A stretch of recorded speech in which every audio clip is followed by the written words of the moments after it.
তোর মলিন বদন দেখলে আমি সইতে পারি না।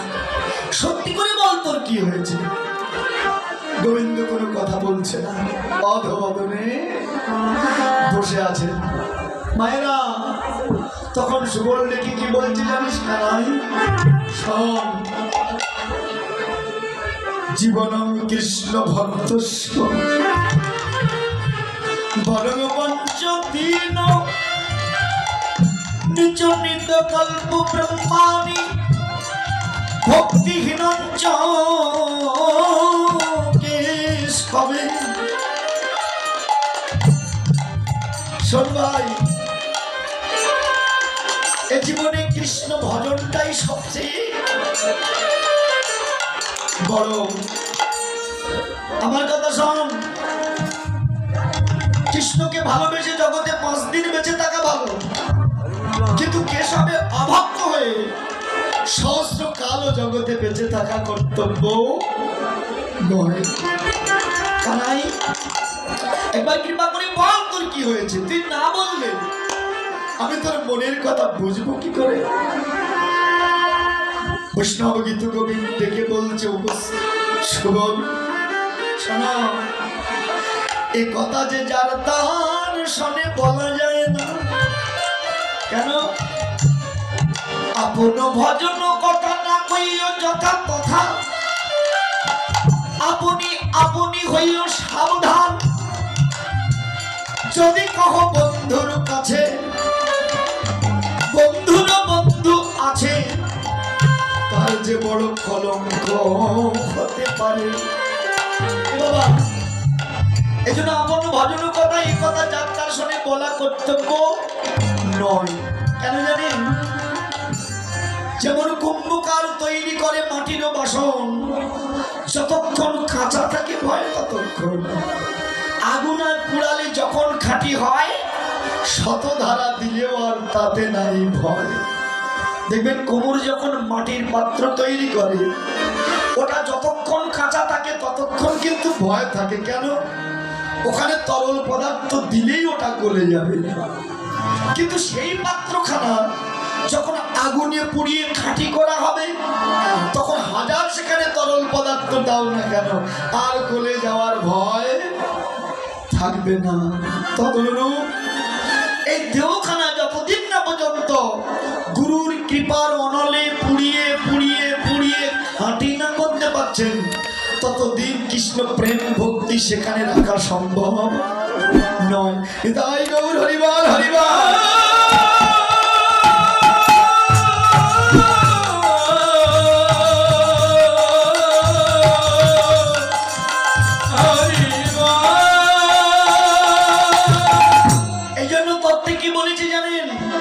শিষ্যের হবে কর্ণজনী, গুরুর জিহ্বা লিঙ্গখানি, নিষ্কাম ভাবে করিও রমন, হরি নামের বীর্য ফোঁটা, পূর্ণ হবে মনি কোটা, চিত্রাণী তাই করিবে আস্বাদন। এটা হবে কখন জানি? যখন গুরু চরণে ভক্তি উপার্জন হবে। এই জন্য তত্ত্বে বলছে, গুরুপদে ভক্তি যার, তার হয়ে যায় ভবপার। সমনকে করেছি জয় গো, তার লাভের নাইকো পারাপার। গুরুকে নাগর করি, আপনি হইয়া নাগরী, নিষ্কাম ভাবে ভজন করি, তারা নিত্য সেবার পায় অধিকার।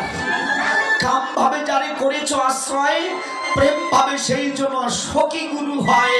গভীর ভাব নিয়ে যেই জন্য বজে, ত্রিতাপ জ্বালা দূরে যায়, কৃষ্ণ পায় প্রজে। দেখেছিলেন? এই জন্য তাকে পাওয়া এতটা সস্তা বস্তু নয়, যতদিন না পর্যন্ত গুরু কৃপা তার না হচ্ছে। দেখেছেন? তাই তো গোবিন্দ আমার বদনে বসে আছে, বদনে কোনো কথা নয়, চুপচাপ বসে আছে। কেন জানেন?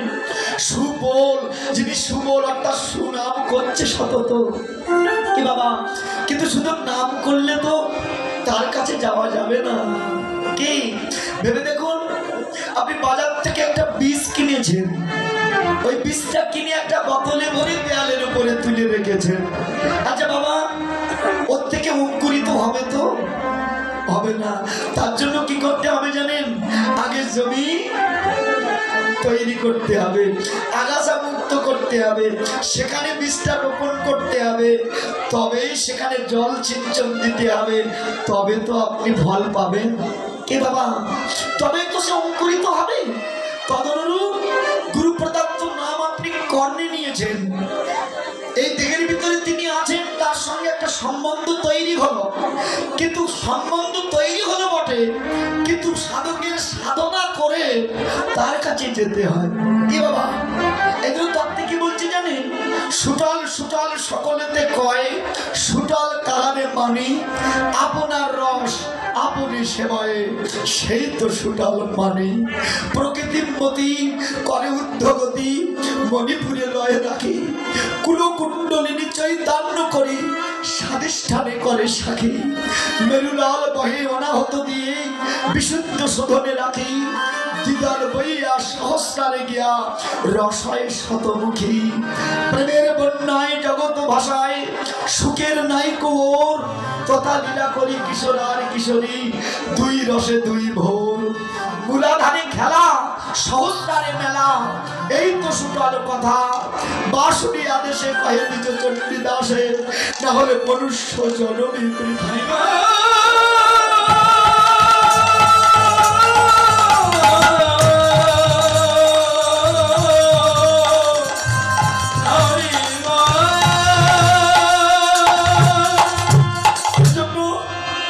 ভেবে দেখুন, সাধকের সাধনা করে তার কাছে যেতে হয়, এত সহজে তার কাছে যাওয়া যায় না। যারা নিম্নগতি ধারাটাকে ঊর্ধ্বগতি করে সুষমার পথে টান দিয়ে যারা সহস্রদল পদ্মে রাখতে পেরেছে ধরে, একমাত্র সেই পরম ধনের সন্ধান পায়। শাস্ত্রে কি বলছে জানেন? ভগবান একটা বিশাল অগ্নি স্ফুলিঙ্গের মতো, আর আপনি আমি সেই বিশাল অগ্নি স্ফুলিঙ্গের থেকে ঝরে পড়া ক্ষুদ্র স্ফুলিঙ্গ মাত্র। দেখেছেন? ভেবে দেখুন, কোথাও আপনি আগুন প্রজ্বলিত করুন, ওখান থেকে দেখবেন ওই বিশাল অগ্নি স্ফুলিঙ্গের থেকে কিছু কিছু ক্ষুদ্র স্ফুলিঙ্গ বাইরে ছটকে পড়ছে। তবে আপনি আমিও সেই বিশাল অগ্নি স্ফুলিঙ্গ স্বরূপ আমার ভগবানের সঙ্গেই ছিলাম, কিন্তু নিজের কর্মের দ্বারাই অধোগতি হয়ে সেই ভগবানের কাছ থেকে ছিটকে সংসার মায়ার ভগবান।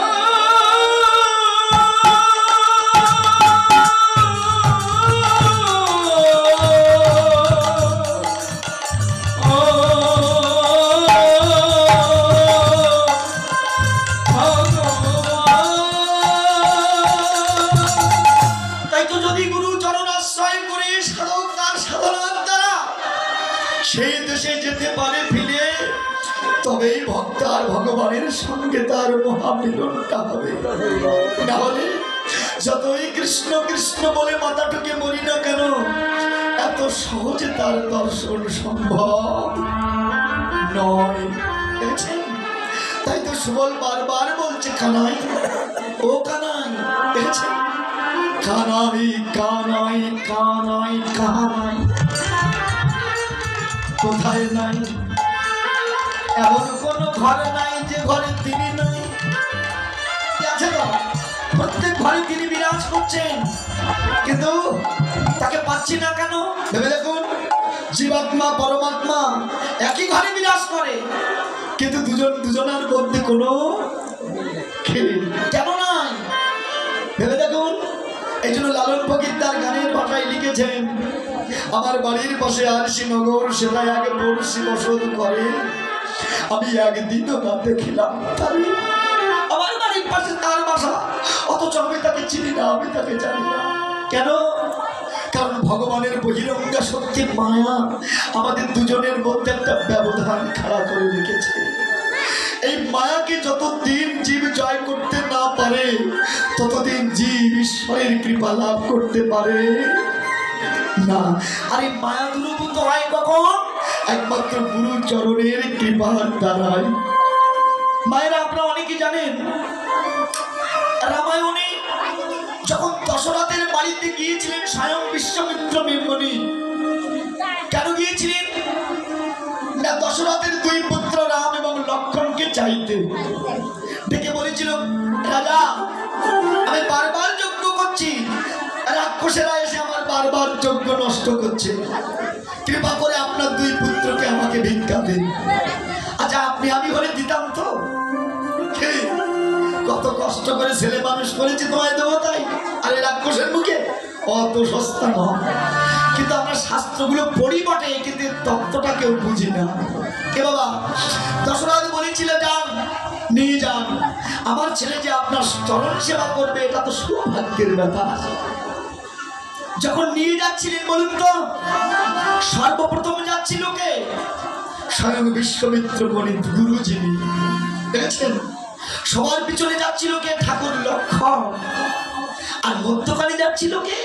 স্বয়ং ভগবান রাম। তত্ত্বটা কি? বৈষ্ণব গীত কবি এখানে তত্ত্ব দিল, যারা গুরু পদঙ্ক অনুসরণ করে পিছনের লক্ষ্যটা স্থির রেখে কর্ম সাধন করতে পারে, হৃদয় গৌর হরি গৌর বলে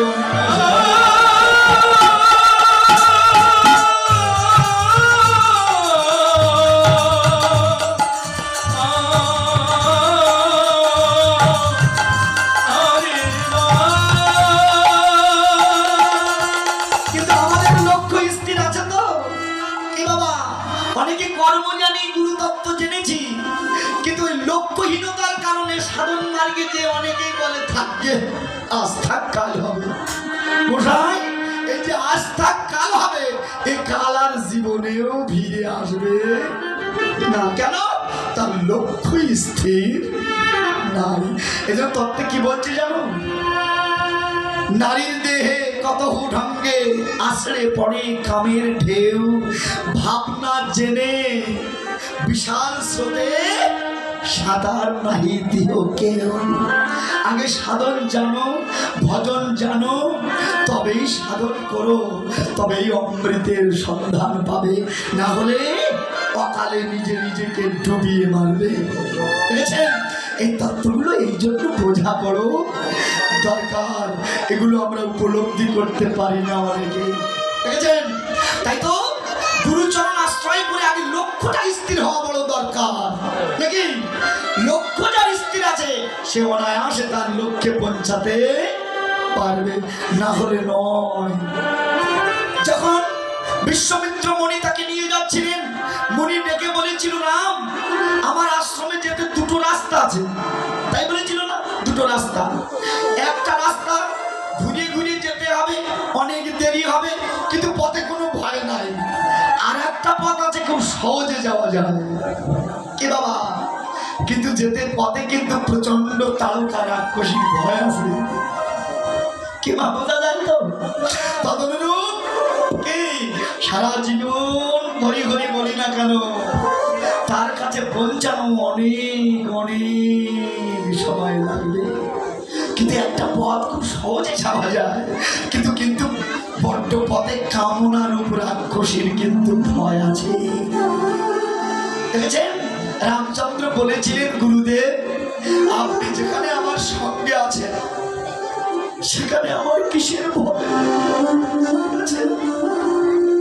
আপনি আমাকে সেই পথ দিয়ে নিয়ে চলুন, যে পথে সত্যি সত্তর আমি আপনার আশ্রমে পৌঁছাতে পারি। বাবা, এই জন্য গুরুচরণে যার ভক্তি আছে, এই জগতে তার আর ডুবে মরার ভয় থাকে না কোনো কালে। হৃদয় গৌর হরিবল হরিবল।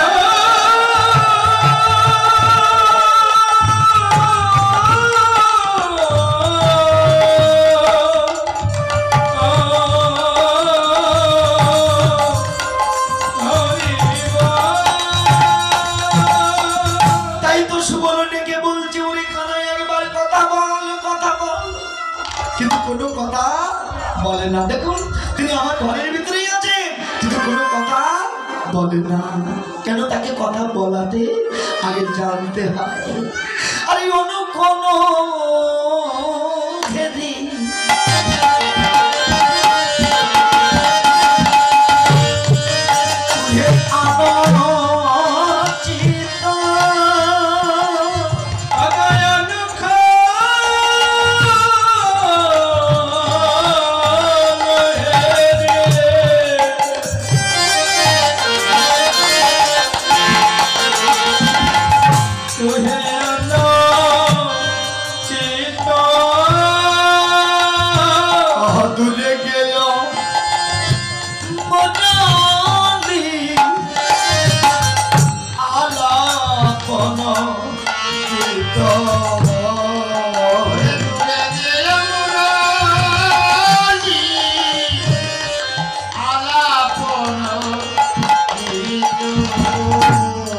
বাজারে বাজারে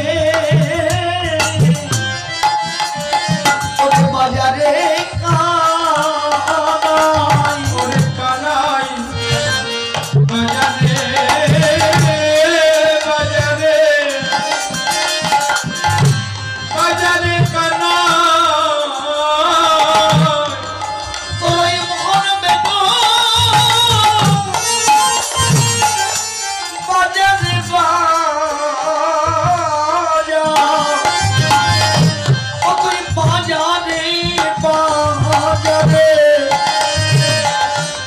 বাজারে কানাই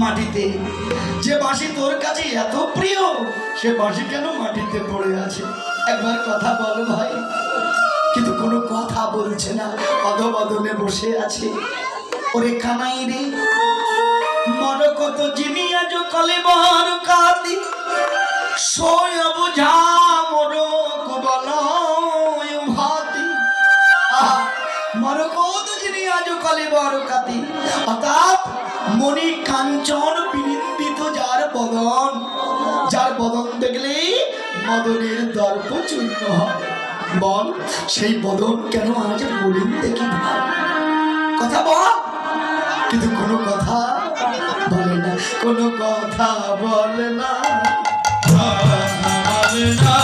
কোনো কথা বলে না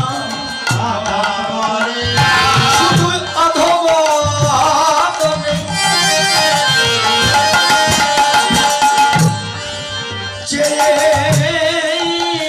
আছে শ্যামনগর কোনো কথা বলে না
যদি তুই কথা না বলিস না এ প্রাণ কিন্তু আমি আর রাখবো না রে যে দেহে তোর চরণ সেবাই হলো না সে দেহ রেখে লাভ কি যে দেহ তোর চরণ সেবাই লাগলো না সে দেহ রেখে আর কোনো কাজ নাই এরাইতে ওই চনন কো জানে কইছে করত হিয়াম জানিস তোর বদন থেকে মনে হচ্ছে কেউ যেন তোকে কিছু করে দিয়েছে কিবা জাদুকর দেখেছে মানুষের মধ্যে খেলা দেখায় তো কিন্তু তার হাতের কৌশলে যে এমন কর্ম করে মিথ্যাটাকেই সত্য মনে হয় আর আমরা মন্ত্রমুগ্ধের মতো সেটাই দেখি সেটাইকেই বিশ্বাস করি তদ্রূপ হে গোবিন্দ তোকে তোকে দেখে মনে হচ্ছে কেউ যেন তোকে কিছু করে দিয়েছে। একেবারে মন্ত্রমুগ্ধের মতো বসে আছিস, মুখে কোনো কথা নাই, কোনো হাসি নাই। কিরে একবার আমার কাছে বল, যদি না বলিস আমি তোর মনের কথা বুঝি কি করে বল। শোন, যদি তোর কল্যাণে না লাগি আমার দেহ রেখে কোনো লাভ নাই ভাই। শোনাই দে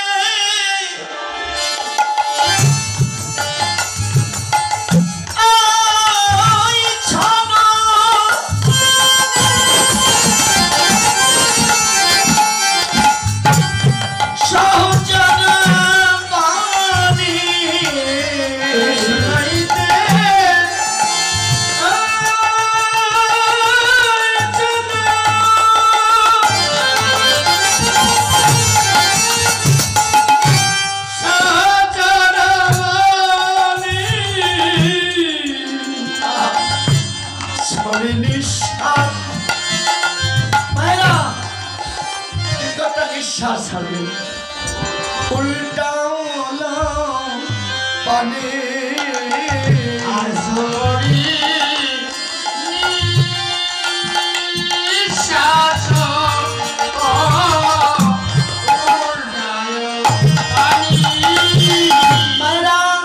এইভাবে তারা সুবলকে বুঝালেন, সুবল তুই আমাকে জিজ্ঞাসা করছিস বটে, কিন্তু আমার বলার ক্ষমতা নাই। তিনি কি করলেন, একটা দীর্ঘ নিঃশ্বাস ছেড়ে নয়ন মেলেছে দেখলেন, সুবল তুই জিজ্ঞাসা করছিস বটে, কিন্তু আমার বলার সামর্থ্য নাই। কেন জানেন? কারণ এই কথা যাত্রার শোনে বলিবার কথা নয়। বৈষ্ণব গীত কবি দূরে দাঁড়িয়ে বলছেন, শোনো, দূরে অবগাহ মরম বিলাস সমজিয়া কহে ঘন শ্যামদাস। দূরে অবগাহ, শোনো, ভগবান কাউকে বলে দেয় না যে তুমি আমার কাজ করো, যার কর্ম তাকেই কিন্তু করে নিতে হয়। ভগবান বলে দেয় তো যে তোমরা আমার কাজ করো? কখনো বলে দেয় না, যার কাজ তাকে করে নিতে হয়। দেখেছেন? আরে তুই অবগাহ পরম বিলাস সমজিয়া কহ ঘন শ্যামল দাস। জানেন মায়েরা, সুবল ডেকে বলল, কানাই যদি তোর মনের কথা আমায় না বলিস এ প্রাণ আমি রাখবো না, আমি আমার দেহ বিসর্জন দেব।